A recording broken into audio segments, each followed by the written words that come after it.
क्रमांक 4. 4 4 बरोबर 4 बरोबर आहे मंत्री महोदय. शब्दाप्रमाणे महाजन साहेब असल्यामुळं विचारू शकतो ही याची प्रॉपर्टी.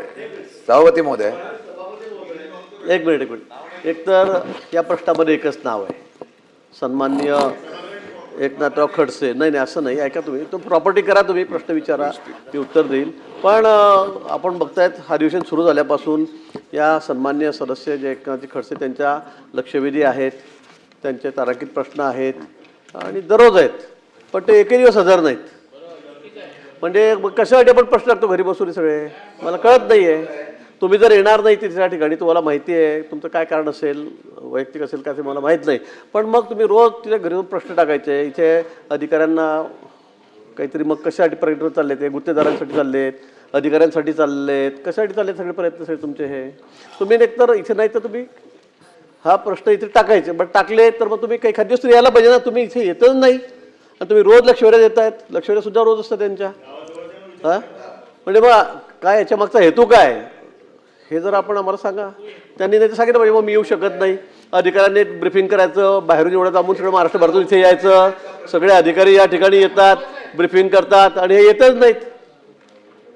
हे बरोबर नाही. याच्या मागचा त्याचा हेतू काय, कशासाठी प्रश्न टाकतात मग तुम्ही जर येणार नाही आहात.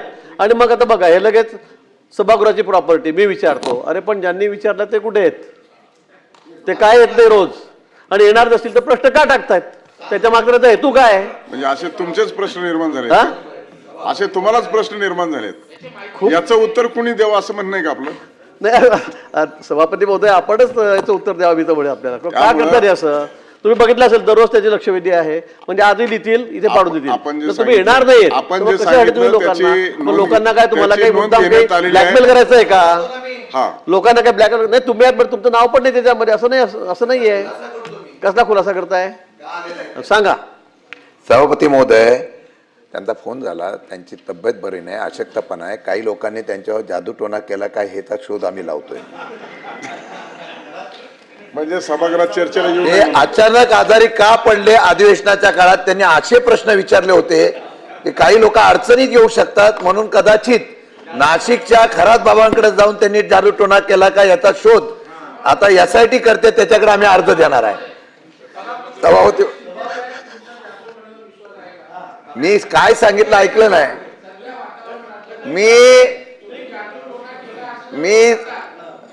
मी SIT चौकशी, प्रवीणजी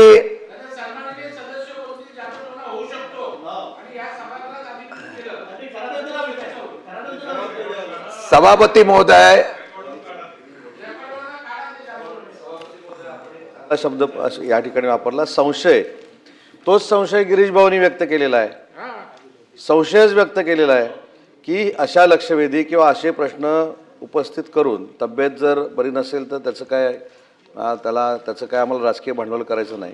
पण आपण जो शब्द वापरला संशय येण्यासारखंच आहे. नाही रोज प्रश्न लावायचे, रोज लक्षवेधी लावायचे, मग यायचं नाही, मग त्याच्या मागचा हेतू काय आहे हा संशय गिरीश भाऊंना आल्यामुळं गिरीश भाऊंनी हा मुद्दा मांडलेला आहे. शिंदे साहेब आहे की सभापती महोदय, त्यांची तब्येत बरी नाही ही वस्तुस्थिती आहे, आणि खडसे साहेब इतक्या 40 वर्ष 50 वर्ष या राजकारणामध्ये असल्यामुळे त्यांनी अनेकांना घडवलेलं आहे.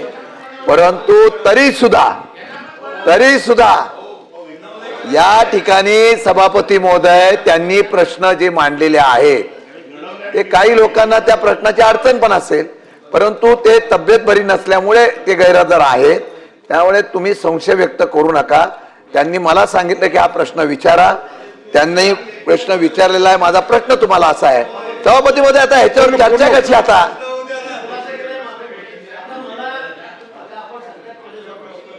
20 दिवस झाले तब्येत बरोबर नाही. ठीक आहे, त्यांची तब्येत बरोबर नाही, ते ॲडमिट आहेत. मला असं कळलं दुरून मी काही फार तपास करत नाही, मला दुरून कळालं की ते ॲडमिट आहेत. मग रोज लक्षवेध्या कशा येतात, रोज लक्षवेध्या कशा येतात.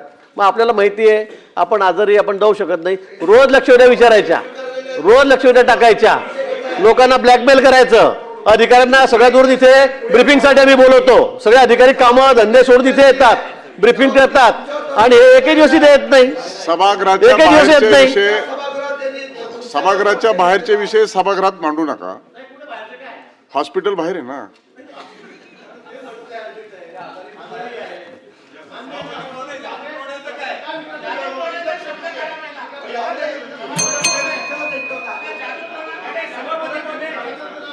प्रश्न उत्तराच्या तासामध्ये जास्त संशय कल्लोळ करून मूळ प्रश्न आणि मूळ उत्तरापासून बाजूला न जाता आपण आता शशिकांत शिंदे एक प्रश्न विचारा. प्रश्न माननीय मंत्री महोदय, आपण जरा जागेवर बसा. तुम्ही आता सभागृह गरम करू नका, जागेवर बसा. सभापती महोदय, खरं म्हटलं तर गिरीश महाजनचं त्यांच्यावर फार प्रेम आहे. ते नसले की ते अस्वस्थ होतात. हा, सभापती महोदय, सुनसगाव भुसावळ जळगावच्या इथे लोकांना पाण्याच्या संदर्भातली मागणी केली. आपण सांगितलेलं आहे की स्थानिक शेतकऱ्यांकडून 8/12/2025 रोजी अशा प्रकारचा अर्ज प्राप्त झालेला आहे. आवश्यक असल्यामुळे त्यांनी तशी मागणी केलेली आहे. रब्बीचं पीक त्या ठिकाणी नुकसान होऊ नये म्हणून मागणी केलेली आहे.